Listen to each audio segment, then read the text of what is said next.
Hoje é um dia especial por dois motivos. Dois motivos. O primeiro, a gente já cantou, é o dia de eleição, dia onde o nosso país ele vai tomar um dos rumos, né? E realmente são dois rumos bem diferentes.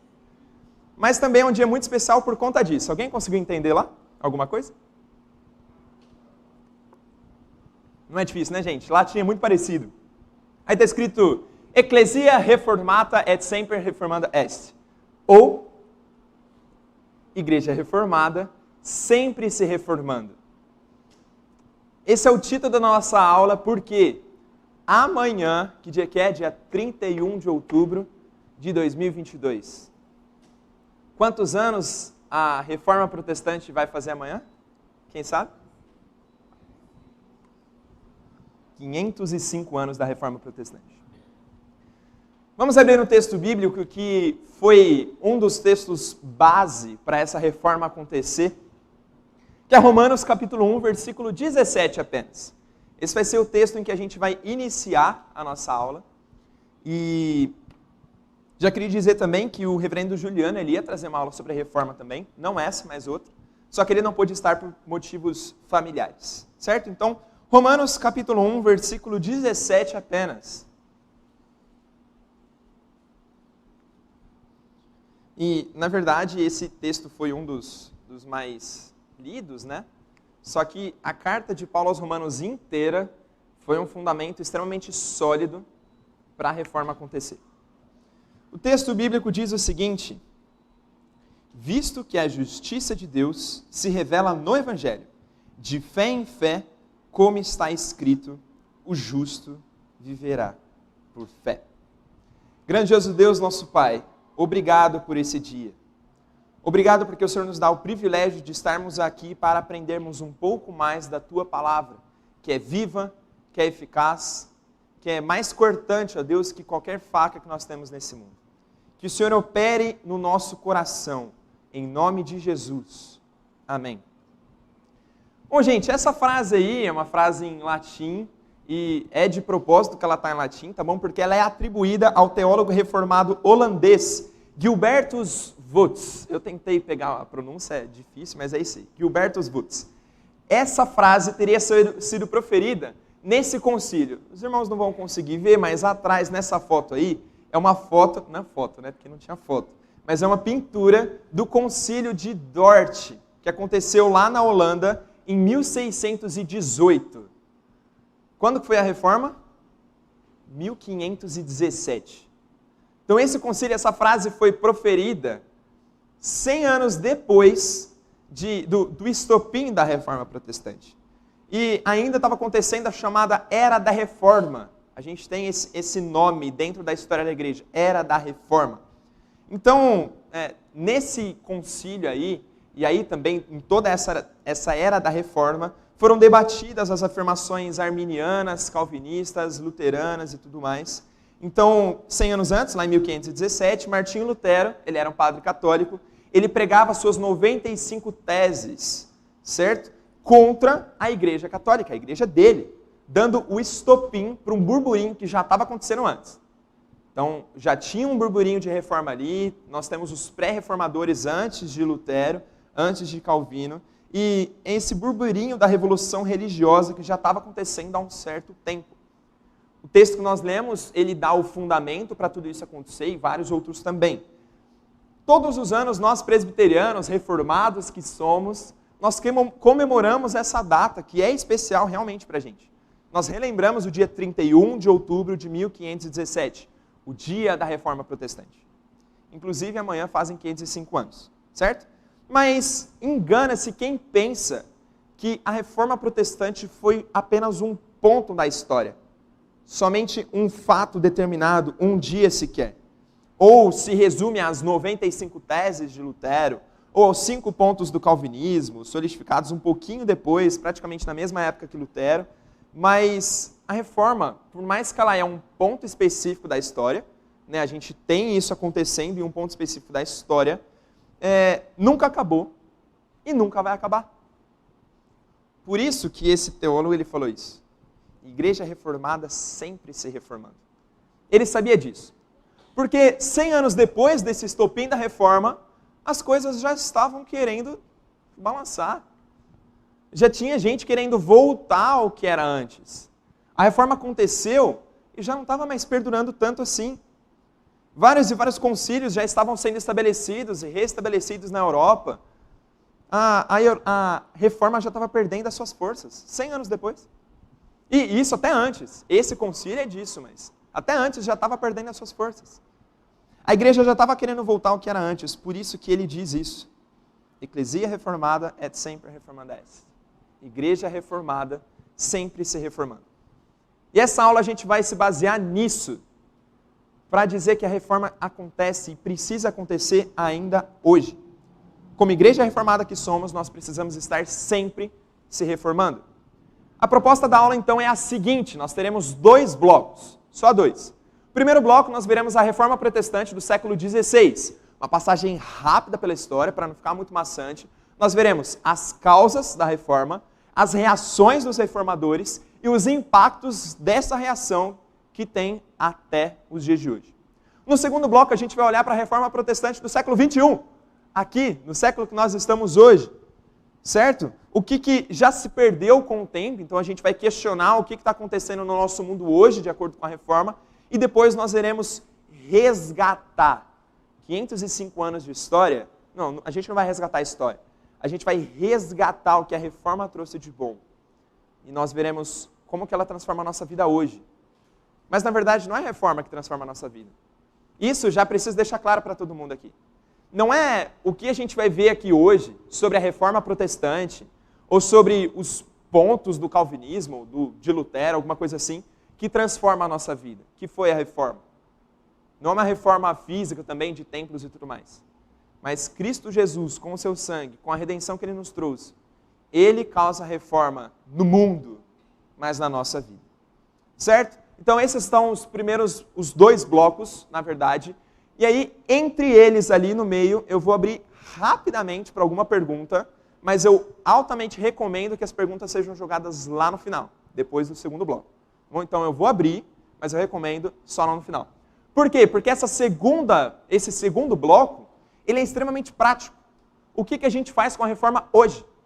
Certo? Então a gente vai olhar para a nossa vida e vai ver como que a reforma age até os dias de hoje. Sem mais delongas, então, vamos abrir esse primeiro bloco e vamos ver as causas da reforma protestante. O que levou os grandes estudiosos desse século a quererem reformar, e muito mais do que só querer, mas precisarem reformar a igreja que estava acontecendo. Eu separei as causas da reforma em 3 categorias: morais, econômicas e políticas. E eu vou passar rapidamente sobre elas, tá bom, gente? Se atenham aos detalhes, prestem atenção, e desde já eu quero que vocês prestem atenção. É um exercício mental isso. O que da reforma nós temos até hoje? O que desde lá do passado perdurou até hoje? Tá bom? Isso a gente vai ver mais claramente lá nos impactos, mas desde aqui eu quero que vocês vão pensando isso. Bom? Quais foram as causas morais que geraram todo esse impacto, toda essa reforma? Primeiro, estava acontecendo a venda de indulgências. O perdão dos pecados era vendido, certo? Era um título lá, era trocado por ouro, por prata, por joias, por terras, por gado, por tudo isso. O perdão por parentes já mortos acontecia também. Você comprava o perdão dos mortos. Isso, gente, era dentro da igreja. A igreja universal, a igreja católica, que significa universal, de Cristo. Só tinha uma até então, né?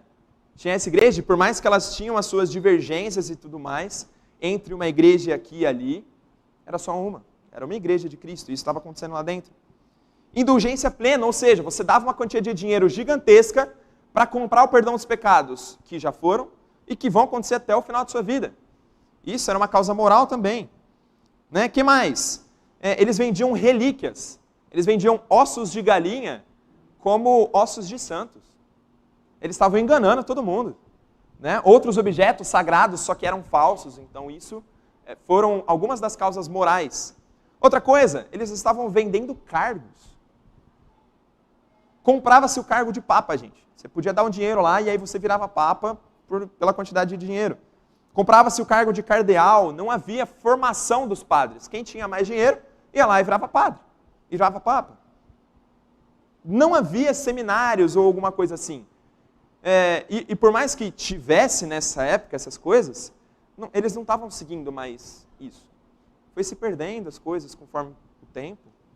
E essas foram algumas das causas morais, tá, gente? Vou passar bem rápido aqui, porque tem bastante causa, né?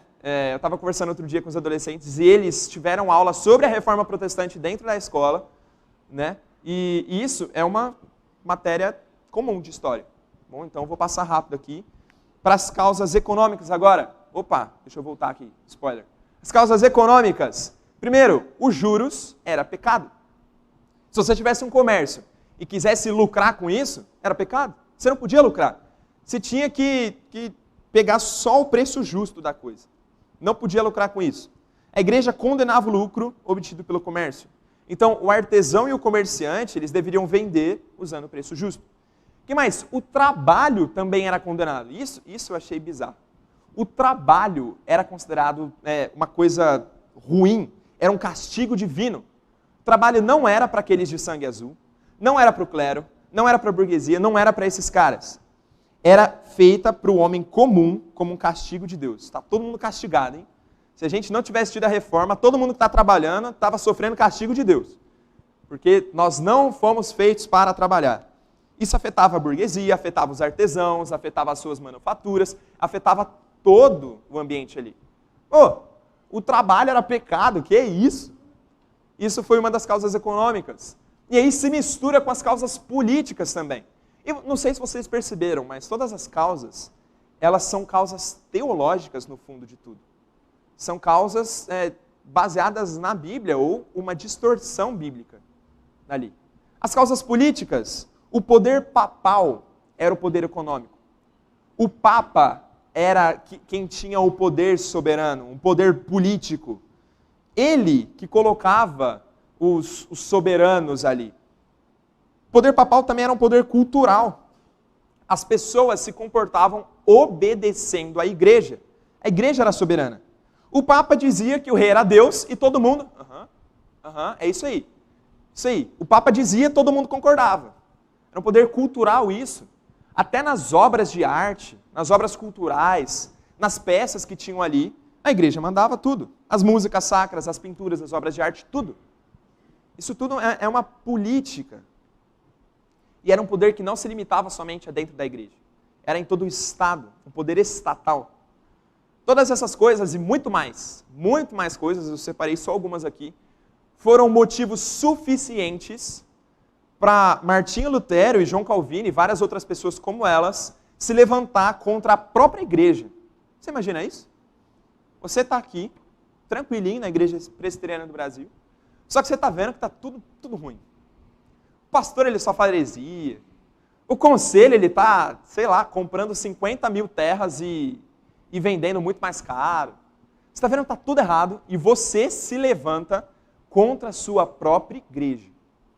Foi isso que aconteceu. Eles reagiram a essa maré de heresias e distorções da Bíblia. Por isso que nós veremos agora as reações dos reformadores.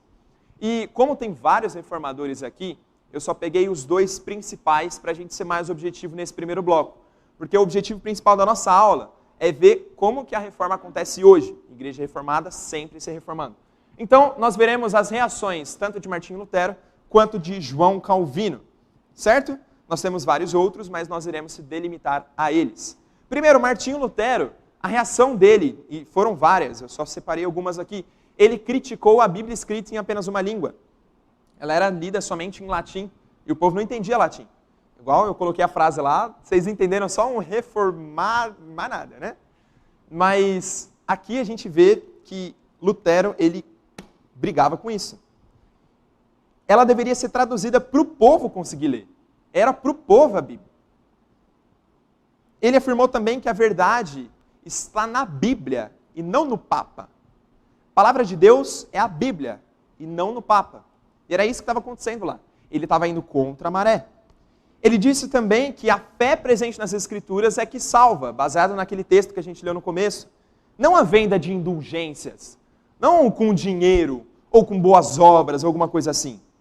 Ele criticou a ignorância dos padres e a venda dos cargos também. Então, as causas ali, Martinho Lutero foi de frente com todas elas, né? E aí as suas 95 teses abrangem muito dessas causas. E ó, aqui, se você quiser, eu estou disponibilizando um PDF com as 95 teses de Lutero.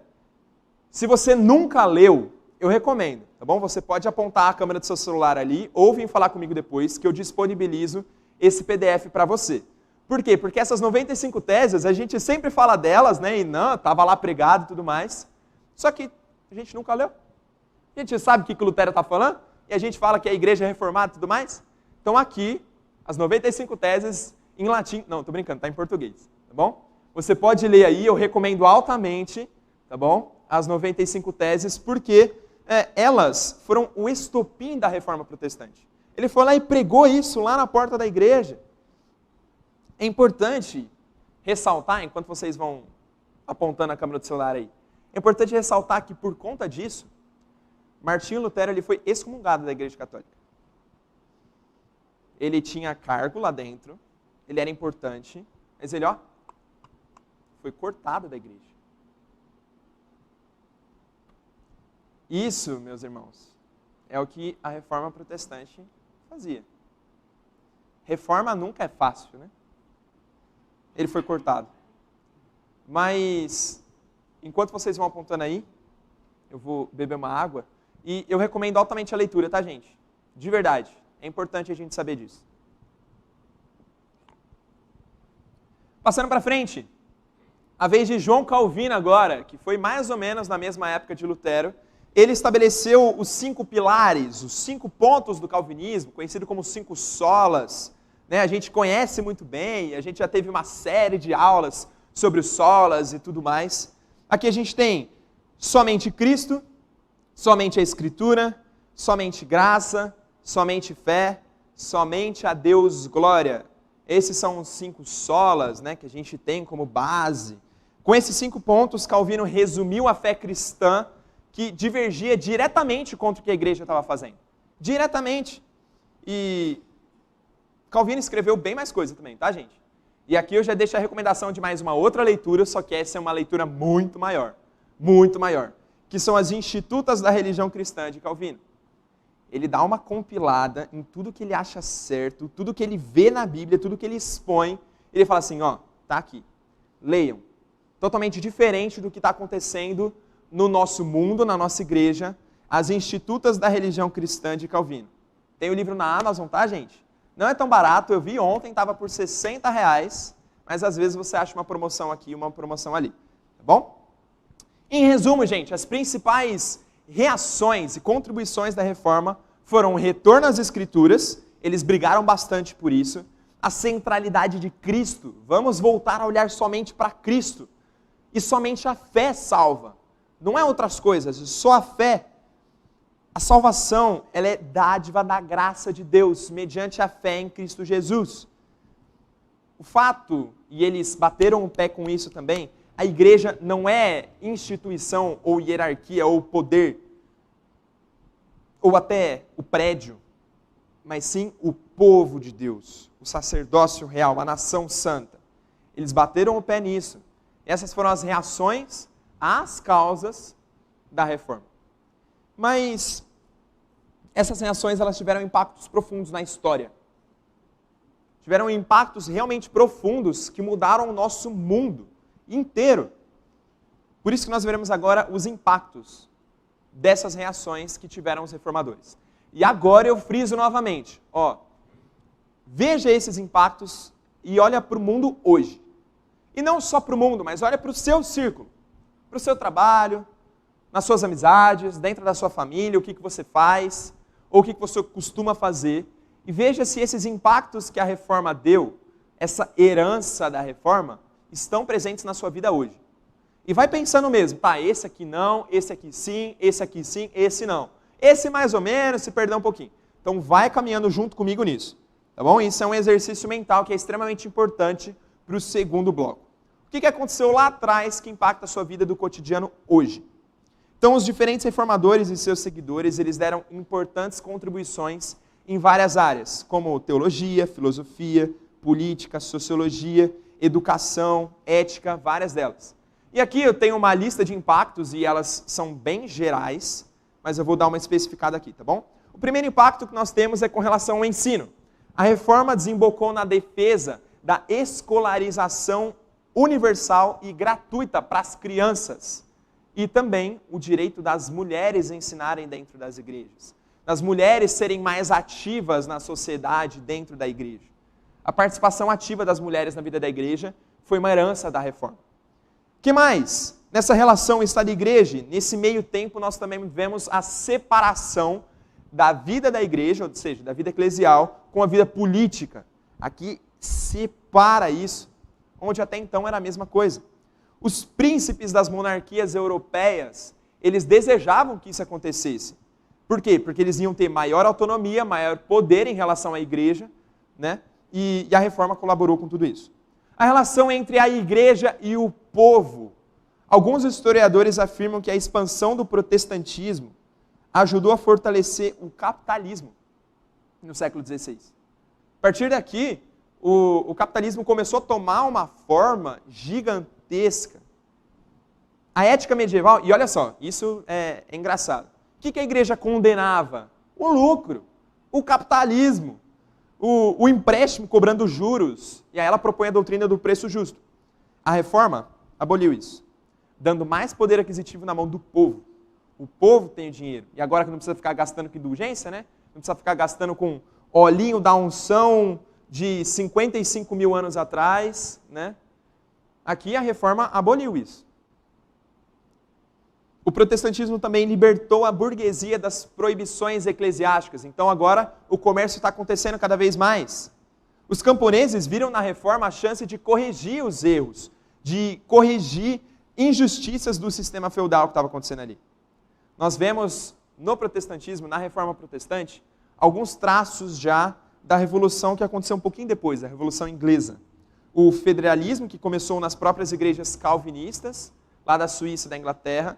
A gente vê a valorização do conhecimento e a ideia também dos direitos universais do homem. Surgiu aqui na reforma, os direitos universais do homem. Então, pensando aí, quais são os impactos que vão direto na sua vida? Vamos continuar. A imprensa, nessa época, ela estava se desenvolvendo e o sucesso da prensa lá de Gutenberg foi gigante no século XVI. E, lógico, que a reforma protestante usufruiu muito disso. Os panfletos luteranos, que antes eles precisavam ser escritos, eles começaram a ser distribuídos em 1517, eles rodaram nas máquinas de prensa e foram distribuídos por vários principados alemães apoiadores da reforma. Essa disseminação dos escritos de Lutero fez com que a imprensa tomasse forma, ou seja, vamos imprimir jornal, vamos imprimir panfletos, vamos imprimir um monte de coisa, mas também estimulou o quê? A leitura. Várias outras pessoas que não tinham acesso à leitura, agora elas podem ler. A prática da leitura, justamente porque antes disso se demorava muito para fazer uma cópia. Muito tempo. Com a imprensa, centenas de cópias eram feitas em um único dia. Então dava para liberar mais coisas. E isso ajudou o quê também? No evangelismo, na evangelização. E outra coisa também, a tradução. Lutero ele fez uma tradução do latim para o alemão e também foi impressa, muito impressa e disseminada pela prensa de Gutenberg também. Tá bom? Então isso ajudou na proliferação da Bíblia, do protestantismo, de tudo isso. E o último impacto aqui, o impacto teológico. Quando se fala de teologia, a reforma ela fez um grande rombo no que estava acontecendo ali. Lutero, ele percebe lá em Romanos 1, 16 e 17, que a salvação é pela fé e que o justo vive pela fé. Isso foi causando uma bola de neve, e aí ele fica indignado com as indulgências, com a falta de compreensão, de ensinamento bíblico. Ele faz as 95 teses e ele combate as indulgências falando que a graça é o meio da salvação. Salvação pela fé, como diz lá em Efésios 2, 8 e 9. Porque pela graça sois salvos, mediante a fé. Isso não vem de vós, é dom de Deus. Não de obras para que ninguém se glorie. Gente, eu fico imaginando Lutero lendo isso. Ele lê, fala assim, mas gente, é tão óbvio. Aqui, ó, está escrito aqui.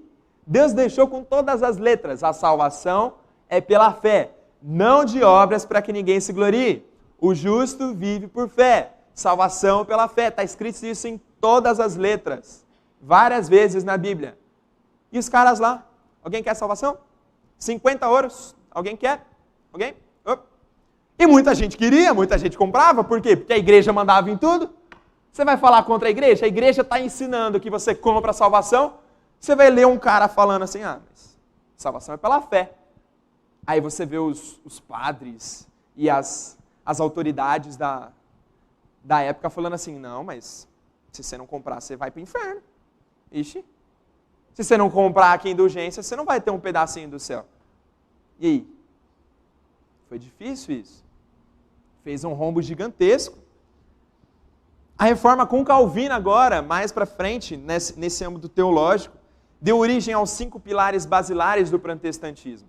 Foram unificando todas as coisas, que são os 5 solas. E a frase que resume a reforma, que a gente pode colocar aqui, é a frase que a gente leu no começo, que é o título da nossa aula. Igreja reformada, sempre se reformando. Isso é um ponto teológico muito forte, que agora no bloco 2 a gente vai ver um pouquinho mais a fundo sobre isso. Mas, se você fez o exercício junto comigo, infelizmente, quando nós avaliamos o nosso mundo, nós vemos que muito desses impactos, muito dessa herança se perdeu. Você concorda comigo? Quando você foi fazendo aí, né? Alguns ficaram, e muitos deles, na verdade, ficaram, mas muitos se perderam. Muitos dos esforços feitos pelos reformadores foram banalizados e totalmente perdidos com o passar dos anos. Isso, gente, não foi uma reforma somente na igreja, foi no mundo. No mundo da época, fez um rombo. É marcado na história do mundo a reforma protestante. E o mundo, hoje, se esqueceu muitas vezes disso. Quais desses aspectos estão presentes em nosso meio até hoje? Até onde nós estamos vivendo dentro dessas heranças dadas pela reforma protestante? Olhando para a igreja brasileira agora, para a nossa igreja, quais foram os aspectos que já foram deixados de lado? Depois de 505 anos, o que ainda fica e o que já foi embora? Essa é a nossa deixa para nós irmos para o segundo bloco. Mas antes eu quero ver se alguém tem alguma contribuição, alguma dúvida, alguma coisa assim. Senão nós já iremos para o segundo bloco.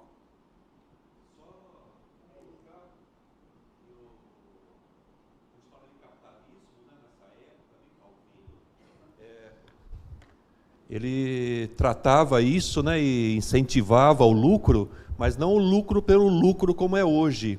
Você poderia ter lucro desde que esse dinheiro fosse para ajudar os mais necessitados. Então é dessa forma que a igreja, na época da reforma, pensava o lucro. E hoje a gente sabe como que é. Ainda bem que teve essa consideração, porque senão passa a impressão de que Calvino queria que todo mundo enriquecesse, né?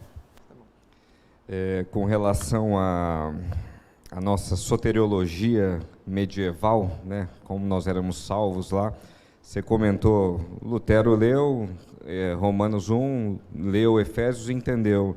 E por que os nossos outros párocos não leram e não entenderam?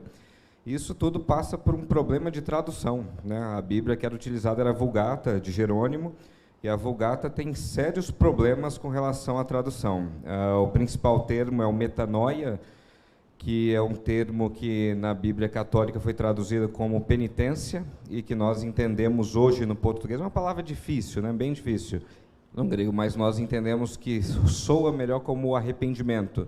Então, quando você vê, por exemplo, o texto de Mateus, na Vulgata de Jerônimo está penitenciai-vos, porque próximo está o reino dos céus, E quando nós entendemos que arrependei-vos, a coisa muda. Então, na verdade, eles estavam lendo a Bíblia, só que com uma tradução que falava e advogava em prol da penitência, É a culpa do Jerônimo, O Jerônimo foi o problema.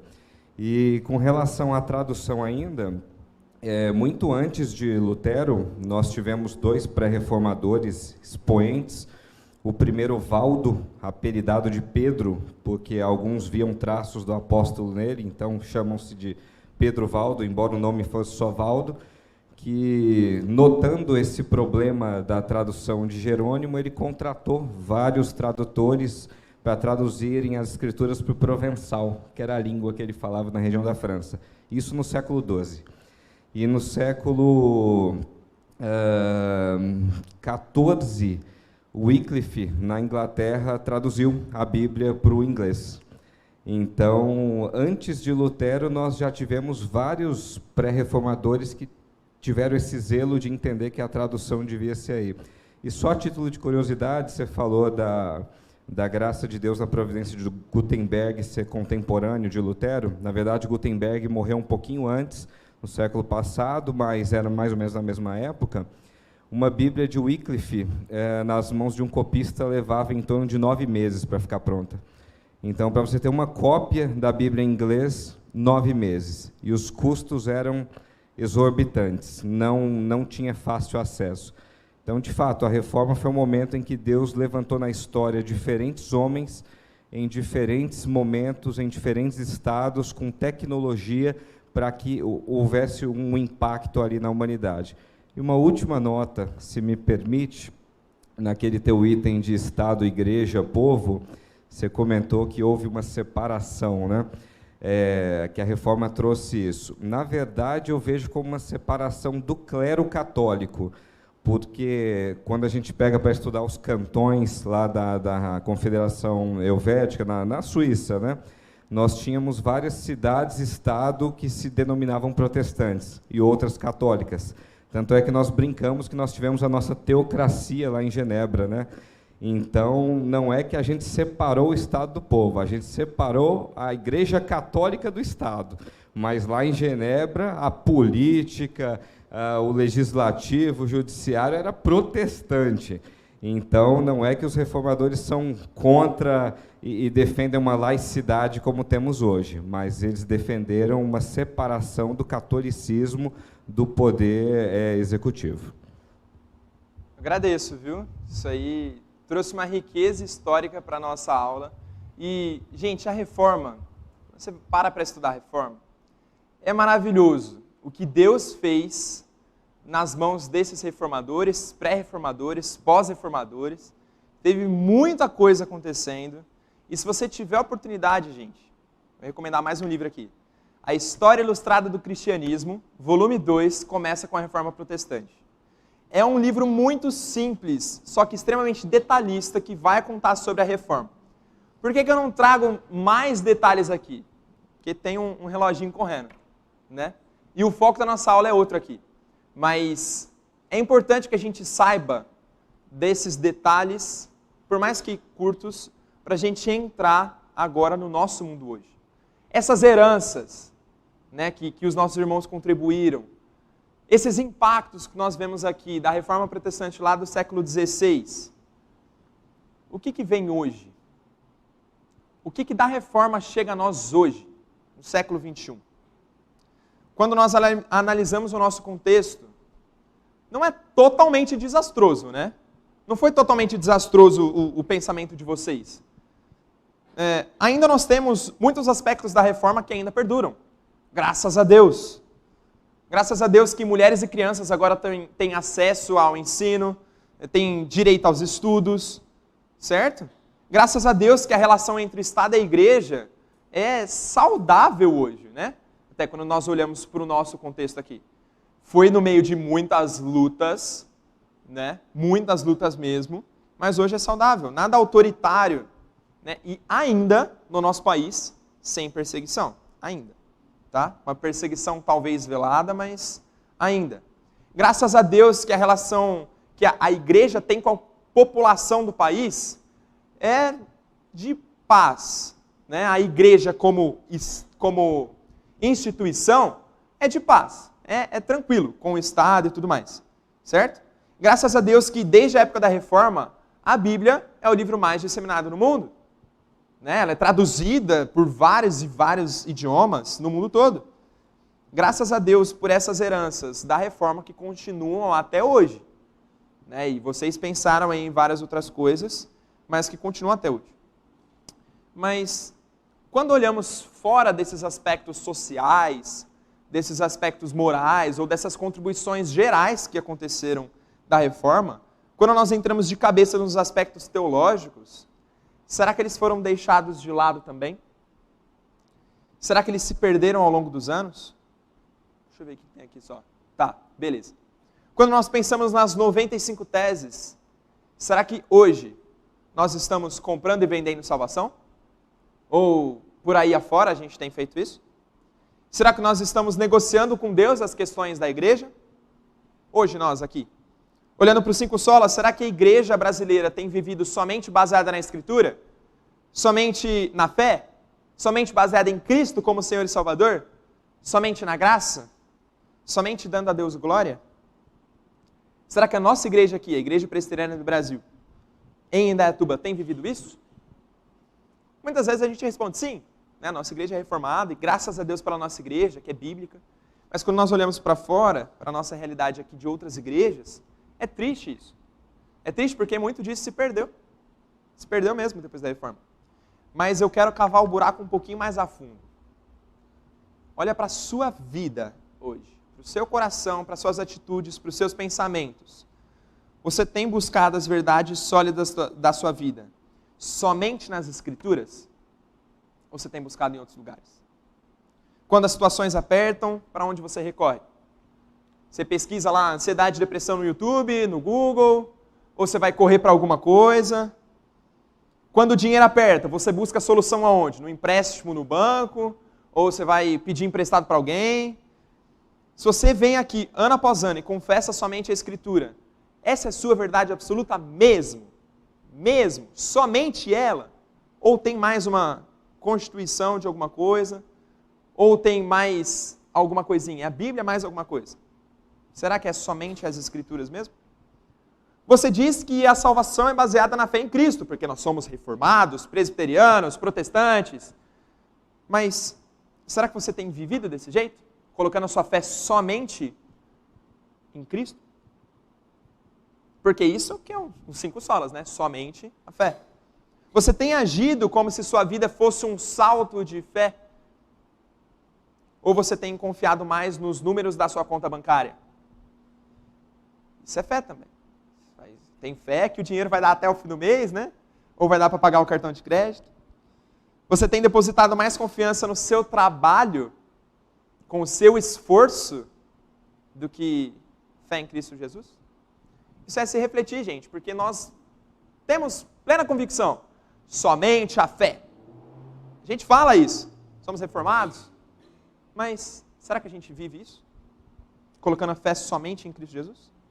Você que declara que Cristo Jesus, aquele que morreu no seu lugar, glória a Deus por isso, que ressuscitou e nos dá vida. Você que fala que Ele é seu Senhor e Salvador, você tem colocado Ele como Senhor da sua vida? Você é escravo de Cristo, assim como diz Paulo, porque se Ele é seu Senhor, você é servo. Será que você tem vivido isso? Ou você é mais escravo do seu celular, você é mais escravo do seu trabalho, do seu chefe, muitas vezes? Quando você é questionado no seu trabalho, você tem medo ou vergonha de falar que é cristão? Ou que apoia as pautas cristãs? Quando é questionado sobre política, e aí? Você tem colocado Cristo como a sua única esperança? Isso é de se pensar, gente. Você tem vivido somente graça? Tem agido como se a salvação em Cristo Jesus é somente pela graça, porque nós não merecemos nada? Ou você se acha, não é tão ruim assim, vai? Não é tão ruim assim. Não, é graça, mas se eu fizer alguma coisinha, eu ajudo Deus a me olhar, Ele vai me abençoar aqui. Se eu pedir muito, Ele vai me abençoar, isso, aquilo, e aí? É somente graça mesmo? Ou você tem tomado decisões pensando que, se eu tomar essa decisão, vai ser a melhor decisão para minha família, para minha saúde, ou se eu pisar aqui, sabendo de todos os detalhes e todas as coisas, vai ser a melhor coisa do mundo. E aí? Você vive cada dia da sua vida, cada minuto, cada segundo, pensando que se não fosse a graça de Deus, você seria consumido pela ira do Senhor. O próximo passo não existiria se não fosse a graça. Isso eu sei que você entende, porque nós temos essas aulas e e esses entendimentos várias vezes, mas você tem vivido isso na sua vida? O próximo passo da sua vida é pela graça do Senhor, somente por ela? Porque se não fosse ela, a gente estaria morto, gente. E por último, você tem dado glória somente a Deus? Com seus pensamentos e atitudes, você tem feito Deus conhecido acima do seu próprio nome? Acima do nome do seu negócio? Acima do nome da sua família? Você tem dado glórias somente a Deus? Você tem colocado, isso é importantíssimo a se pensar. O que é mais importante? Sua vida na igreja ou sua vida no trabalho? Muitas pessoas vão me responder assim, mas o trabalho eu tenho um compromisso. Eu preciso ir todos os dias no meu trabalho porque eu tenho um salário, eu sou pago por isso. E, gente, eu super concordo. Tá? É pra gente trabalhar assim. Não é castigo de Deus não o trabalho. Mas que posição que ele toma na sua vida? Se o trabalho estiver prejudicando alguma coisa, você vai deixar o trabalho? Ou se a igreja estiver prejudicando o trabalho, você vai deixar a igreja? E não estou falando de igreja aqui, tá? Não estou falando de uma religiosidade. Mas igreja como corpo de Cristo. Igreja como uma vida em constante comunhão com o Senhor. Para descobrir isso, basta rever a sua lista de prioridades na vida. O que vem primeiro? E aí você descobre. E isso não é assim, não. Eu aprendi na minha vida toda que Deus precisa estar em primeiro lugar, Deus, família e igreja. Mas e as atitudes que você toma, as decisões, será que demonstram isso? Que você fala? Que eu falo? Que nós falamos? Isso é para a gente se questionar, gente. Se nós vivemos o que nós confessamos, que a reforma protestante aconteceu lá atrás e que tem a herança até hoje, mas que muitas vezes a gente não vive somente a Escritura, somente a fé, somente Cristo, somente a graça, somente a Deus glória. Mas, chegando na parte final da nossa aula, e essa parte é a parte mais importante porque é a parte prática. Esse é um convite que a reforma protestante, mas na verdade não é reforma, né? É Cristo Jesus, em glória, em poder. É um convite que ele faz para nós hoje. Homens capacitados por Deus lá no passado romperam correntes com o comum, com a maré que estava acontecendo, e as heranças deixadas por eles chegam até hoje. E só chegaram até aqui, gente, porque é Bíblia. Tá? A reforma protestante é Bíblia. Eles pregavam a Bíblia. Lutero, Calvino pegaram a Bíblia, sistematizaram, né, publicaram, e muitos hoje fazem isso. Por isso que nós temos vários livros baseados nas Escrituras.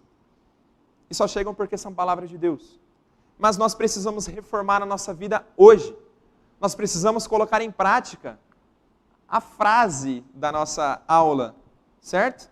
Igreja reformada, sempre se reformando. Igreja, num sentido bíblico, não é o templo. Então a gente não precisa tacar massa corrida aqui de novo. Por mais que eu acho que vocês repararam, mas a nossa igreja está passando por reformas. O portão ali que era cinza está verde. O portão que era pequeno está grande. Né? Trocaram as luzes aqui da nossa igreja. Não sei se vocês perceberam isso, mas a nossa igreja está passando por reforma. Mas não é isso que significa a reforma. Não é isso que precisa mudar. Mas a igreja, povo de Deus, cada um de nós precisamos nos reformar. Igreja reformada, sempre reformando. Igreja, povo de Deus, reformada, sempre se reformando. Igreja é o povo, é a imagem de Deus espalhada pela face da terra. E nós precisamos mudar. Se a igreja for reformada lá no passado, precisa estar sempre se reformando. Como que a gente pode fazer isso então? Isso é uma dúvida tremenda. Por isso que eu convido você a pegar a sua Bíblia e abrir um texto extremamente provocativo. Filipenses capítulo 2, versículos 12 e 13. Carta de Paulo aos Filipenses, capítulo 2.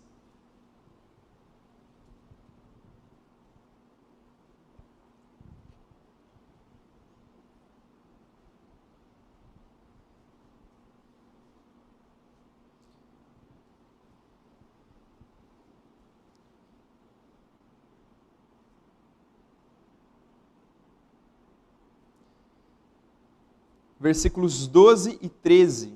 Se você está na ARA, tem o título aí o quê? O desenvolvimento da salvação. Diz assim a palavra do Senhor.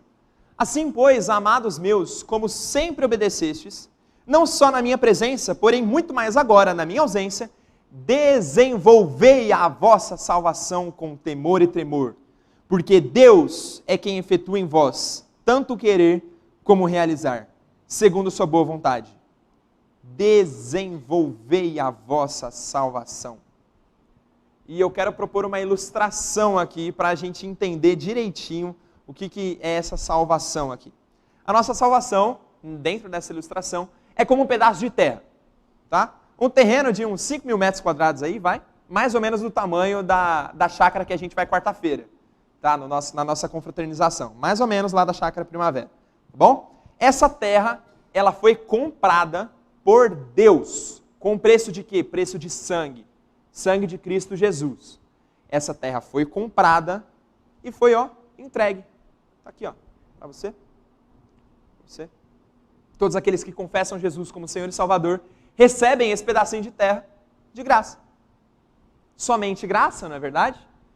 Então, agora nós temos essa terra prontinha, só para a gente plantar, cultivar, colher os frutos, comer desses frutos, distribuir esses frutos, prontinha para ser útil. Desenvolver essa salvação, gente, seguindo essa ilustração, é cultivar essa terra que Ele nos deu de graça. É plantar a semente, é regar, adubar, ter sol, chuva, água, sombra, tudo o que precisa para fazer uma planta crescer dentro desse pedacinho de terra, certo? Para desenvolver e dar frutos.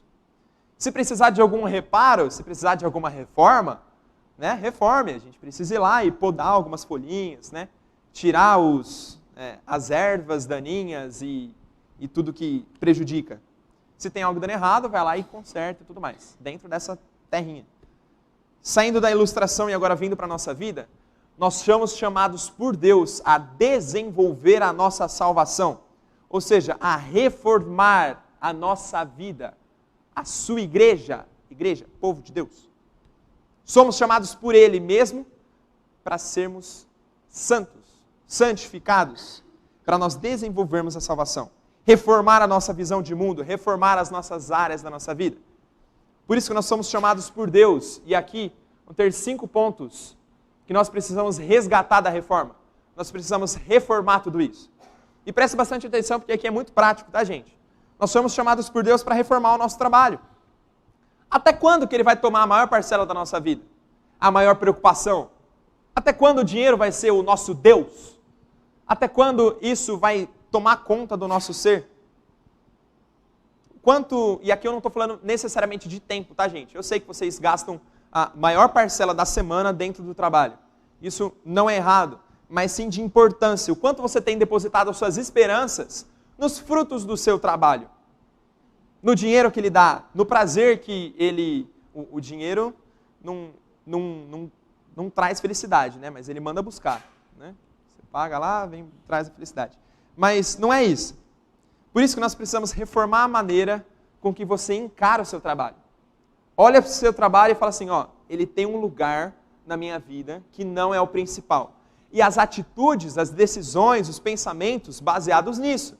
Porque não adianta nada você pensar aí na sua cabeça agora, não, é verdade, o trabalho é lá em 3º lugar. Mas na sua rotina você despreza os seus filhos por conta do trabalho, você se esgota com 12 horas de trabalho no dia e chega em casa extremamente cansado, não conversa com a esposa, não ajuda em nada dentro de casa. Cadê a sua prioridade? Prioridade é o trabalho. Suas atitudes demonstram isso. Isso é importante, gente, nós resgatarmos a herança da reforma em reformarmos o nosso trabalho. Uma busca rápida pela palavra trabalho em qualquer aplicativo de Bíblia vai ver que a Bíblia inteira tem muito a nos ensinar sobre o trabalho. E aqui o objetivo não é ensinar sobre o trabalho e como nós precisamos reformar o trabalho.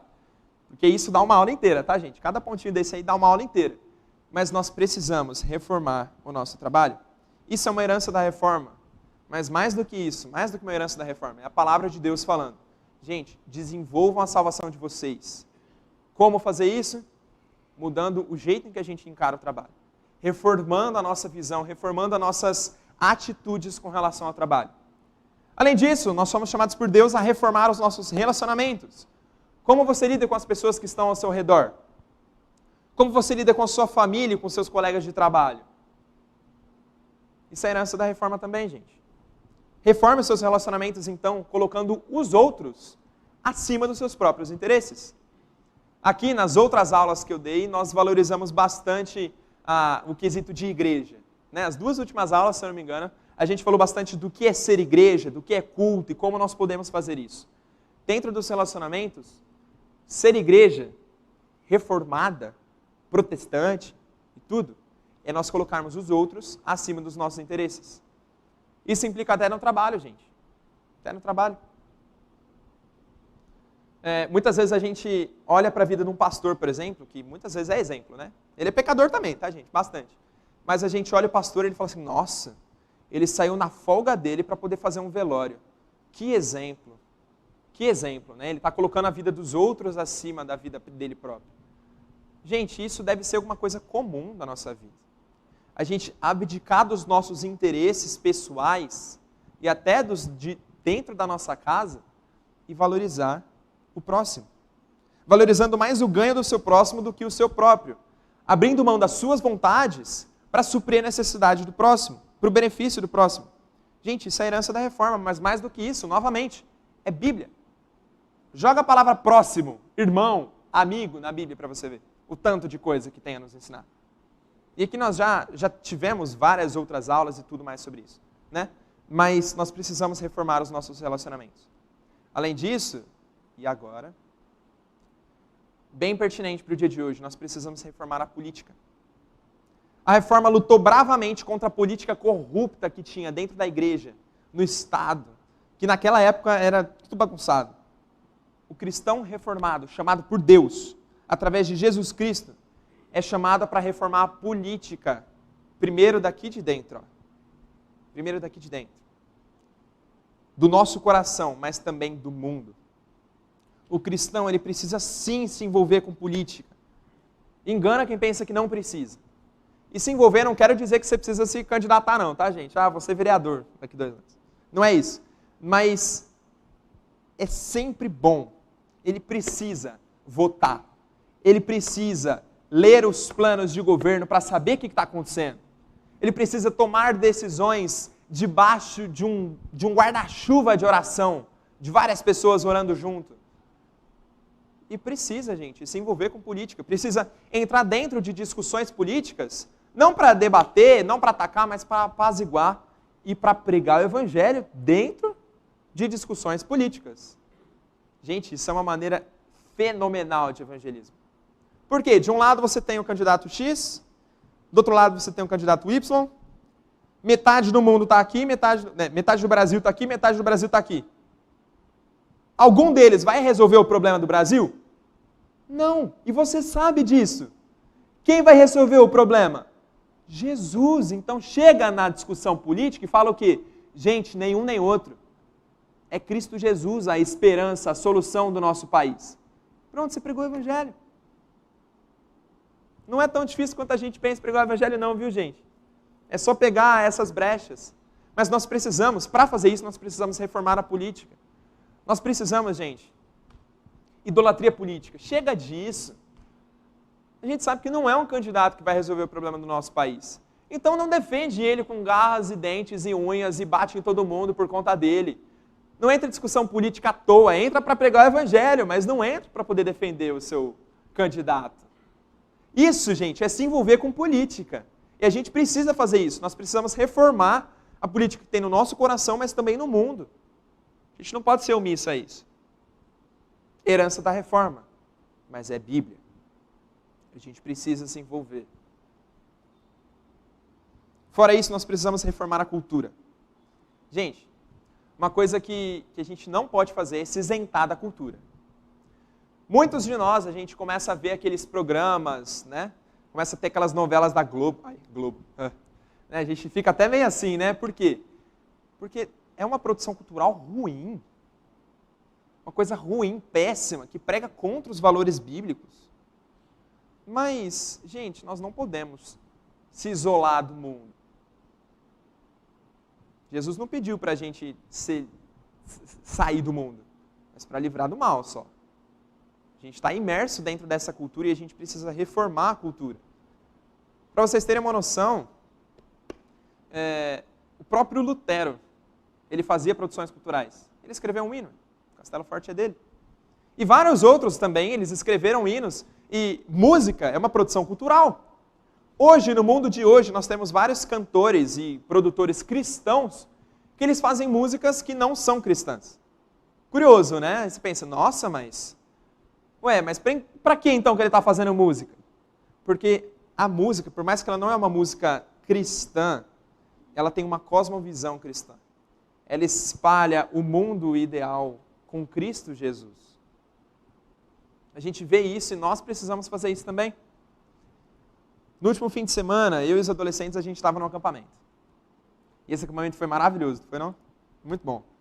E lá a gente teve uma palestra sobre teologia da cultura. Foi muito boa essa palestra, gente. A palestrante, a Rebeca, formada em teologia e especializada em teologia da cultura, ela nos explicou que toda produção cultural, ela evidencia o problema do coração do ser humano. Evidencia tudo isso. Toda produção cultural, gente. Toda ela. Pensa aí numa série que você está vendo, num filme que você viu recentemente, numa novela, qualquer coisa. Não é para ver novela, hein? É pecado. Não, estou brincando. Mas pensa em alguma coisa que você tem visto recentemente. Toda produção cultural, ela evidencia o problema do ser humano. Todas elas. E ele também, a produção cultural, ela mostra uma solução. Ixi, agora que eu vi o horário. Ela mostra uma solução para a gente. Só que essa solução muitas vezes é incompleta. E aí eu falei para eles o seguinte, gente, a melhor maneira que vocês conseguem pregar o evangelho é entrando dentro das discussões sobre, sei lá, Netflix e mostrar que a solução não é personagem X, não é essa solução aqui que eles estão apresentando dentro da produção cultural, ou dentro do filme, da série, mas é o quê? É Cristo. Reformando a cultura é pegar Cristo e falar, ó, gente, essa é a solução para o problema que vocês estão apresentando. Política é a mesma coisa, cultura é a mesma coisa, a gente precisa reformar a nossa cultura. Por isso, gente, assista filmes, séries, desenho, jornal, assista essas coisas, mas tenha em mente, com sua mente reformada pela palavra de Deus, que os problemas evidenciados, os problemas do coração do ser humano, são respondidos com as Escrituras. Para responder esse tipo de coisa, e aí você pode até pregar o evangelho no meio de uma conversa, sei lá, sobre o último filme que saiu no cinema, não sei. Mas você prega Cristo Jesus. Quando seus colegas de trabalho estiverem conversando sobre a novela que passou na segunda-feira, alguma coisa assim, apresenta Jesus Cristo como a solução daquele problema. Não é difícil pregar o evangelho, gente. Só que a gente precisa conhecer as Escrituras para isso. Ter essas respostas na ponta da língua, com os problemas apresentados nas séries, filmes, novelas e tudo mais, demanda conhecimento bíblico. Então, estude as Escrituras. Reforme a cultura onde você está. Assim como os antigos reformadores fizeram. Assim como os nossos personagens bíblicos também fizeram. E por último, para acabar aqui, aí eu vou abrir rapidinho para perguntas também, nós precisamos reformar a igreja. Nossa igreja está sendo reformada, mas como eu já disse, não é sobre isso, né? E essa reforma, diferentemente das outras 4 que nós vimos, não foca necessariamente na nossa reforma. Eu, reformado. Mas cada um de nós aí.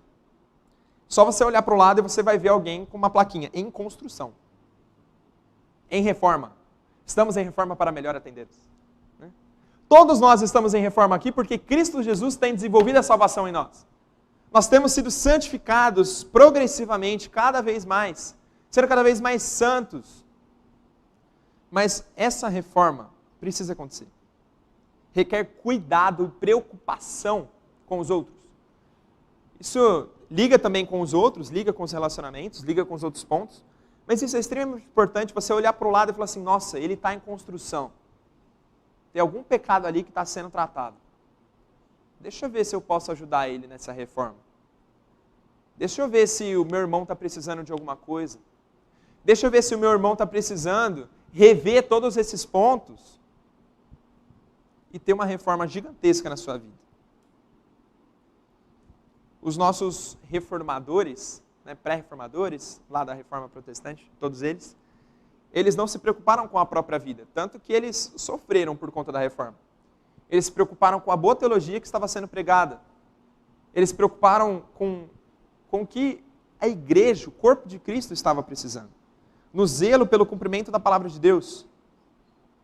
A nossa reforma deve ser nesse sentido, gente. Nós devemos exortar uns aos outros em amor. Chega no seu irmãozinho e fala, está acontecendo isso. Vamos reformar. Vamos mudar. Nós devemos cuidar uns dos outros. Suprir uns aos outros. Reformar uns aos outros, porque é assim que a gente reforma a igreja.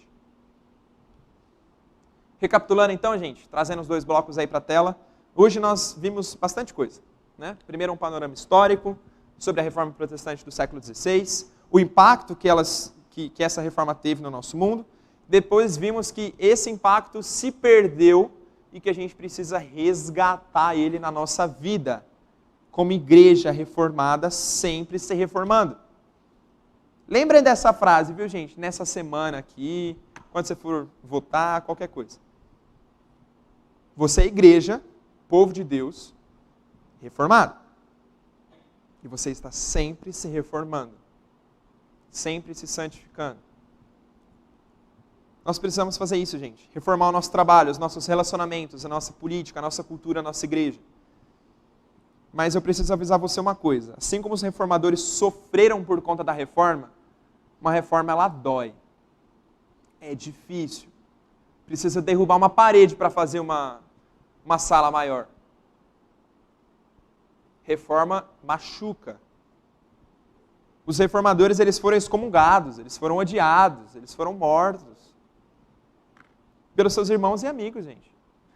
Companheiro de ministério lá de Lutero foi lá, não, agora você está fora. Sai daqui. Reformar muitas vezes implica isso. Mas o último texto que a gente vai ler agora é o mesmo texto da nossa última aula. Romanos 12, 1 e 2. Esse é o último texto e eu encerro com esse texto. Romanos capítulo 12, 1 e 2 diz assim: Portanto, irmãos, pelas misericórdias de Deus, peço que ofereçam o seu corpo como sacrifício, santo e agradável a Deus. Este é o culto racional de vocês. Quem estava aqui lembrou agora da aula. Versículo 2: E não vivam conforme os padrões deste mundo, mas deixem que Deus os transforme pelo quê? Pela renovação da nossa mente, para que possam experimentar qual é a boa, agradável e perfeita vontade de Deus. Deus nos transforma pela renovação da nossa mente, pela reforma da nossa mente. E aí nós iremos experimentar qual é a boa, perfeita e agradável vontade de Deus. Que nas nossas reformas diárias, essa seja a nossa esperança, gente. Porque isso são reformas diárias. Sempre se reformando, não é só agora. Sempre se reformando na nossa vida. O nosso culto diário é uma reforma constante. Essa é a nossa esperança, a nossa alegria, o nosso descanso. Que em nome de Jesus nós possamos reformar as nossas atitudes. Vou abrir agora para perguntas. Eu tenho um microfone aqui, tem um microfone lá atrás também. Quem quiser fazer uma consideração também, esse é o momento. Quando fala na cultura, né? Eu vejo a igreja presbiteriana, aqui ainda canta os hinos do Inário, né? E pode ver quando o pastor, um deles, fala de cantar um hino, ele fala, é a mensagem pregada. E eu vejo as igrejas deixando umas coisas que eu acho assim, dentro da nossa igreja, os hinos dos inários, que eu acho que são muito lindos, né? E às vezes passa um culto sem cantar um hino do inário. O nosso inário foi uma construção histórica que nós temos. Né? Desde a época que ele foi construído, nós temos essa herança histórica também. É importante nós cantarmos hinos porque faz parte da nossa cultura. Mas é importante também, e aqui, eu sou responsável pelo louvor, né? E junto com o pastor a gente combinou assim, todos os cultos a gente vai ter o equilíbrio entre cânticos novos, porque essa é a cultura presente, atual, que a gente precisa reformar também, estão fazendo músicas novas, boas, contemporâneas, mas ao mesmo tempo trazendo a nossa herança histórica junto. Os dois combinados. Foi o que a gente combinou e é o que a gente tem feito na nossa igreja. Isso a gente precisava passar para as outras igrejas também, né? Mas isso é extremamente importante. Não, só queria dizer da santificação, falando aqui do modo de vida. Paulo se dirige a Roma e ele fala lá, sede santos. Vocês foram chamados para ser santos. Pedro vai dizer também isso, sede santos porque eu sou santo. Deus é santo e exige um clamor nisso. E Pedro vai dizer lá também no capítulo 3, para crescer na salvação, para desenvolver a salvação. Antes, santificai a Cristo como Senhor em vosso coração, estando sempre preparados para responder a todo aquele que vos pedir razão da esperança que há em vós. Eu queria ter lido esse texto, só não coube. Mas esse texto não tem o que falar dele. Deus está transformando a nossa vida, gente. Ele está transformando a nossa vida. Então, sede santos, porque Ele é santo. Reformem a vida de vocês em todas as áreas. Mais alguém? Alguma consideração? Na frente? Vou chegar o microfone.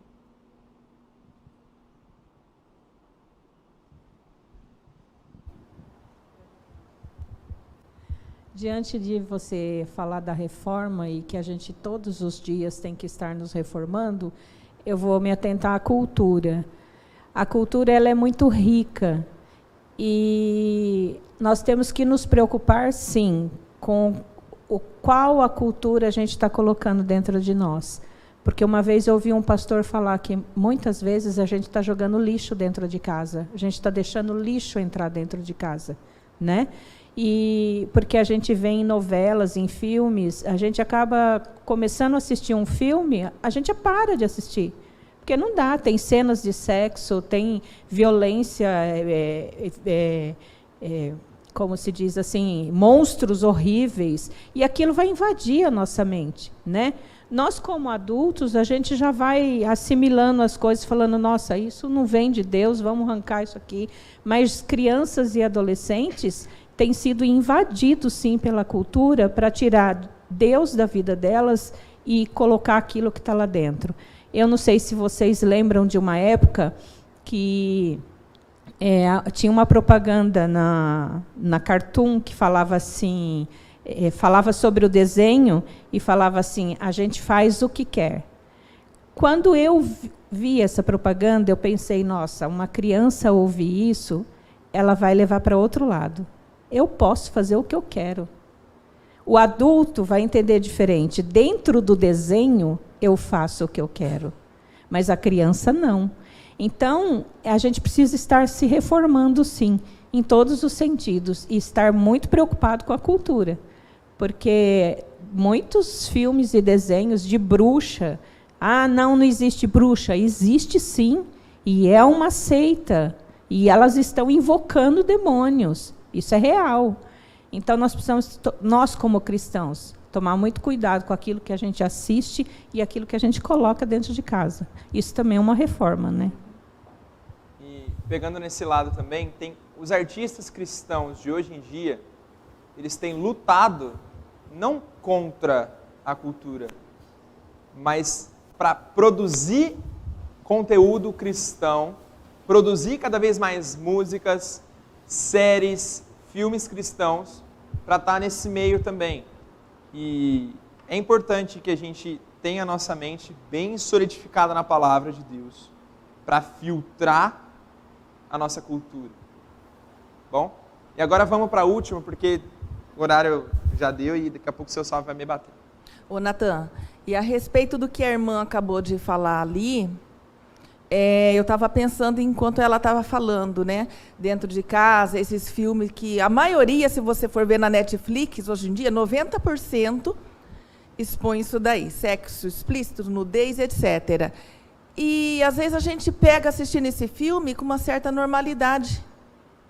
Entendeu? A gente não se espanta mais, a gente não se acusa mais anormal.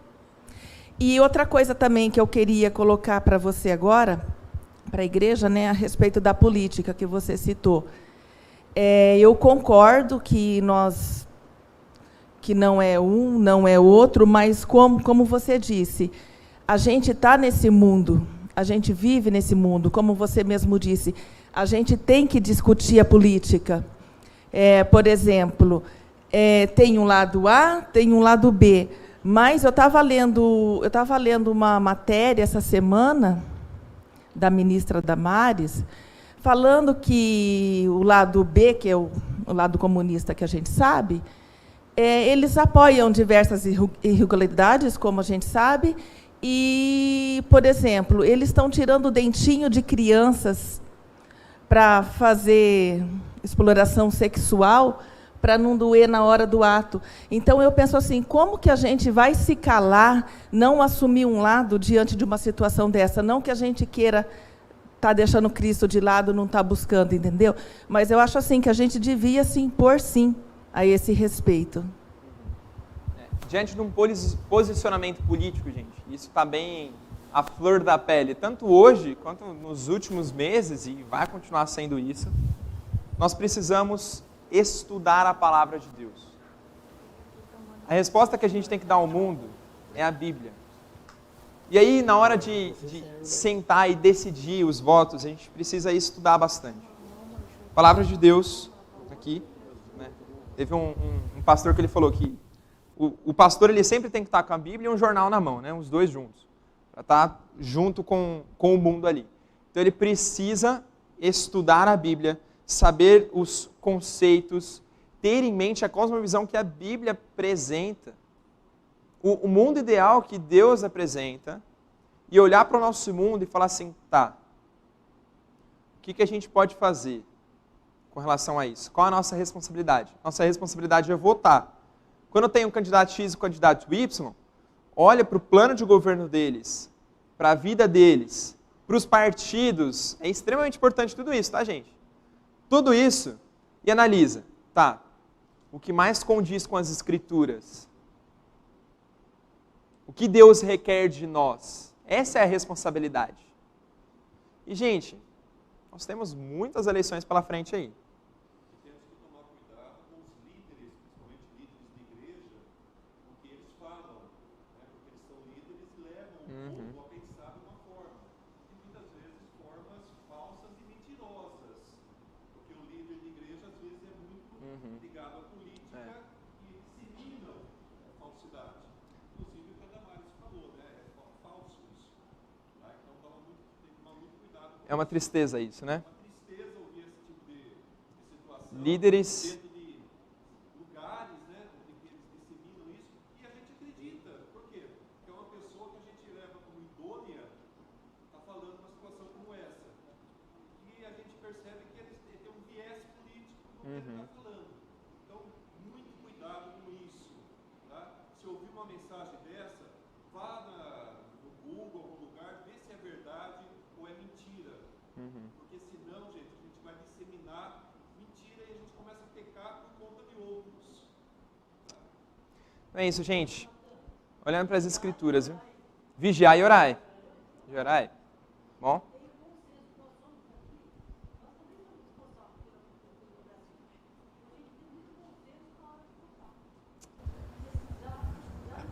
Exato, gente. Vamos votar com consciência hoje, bom?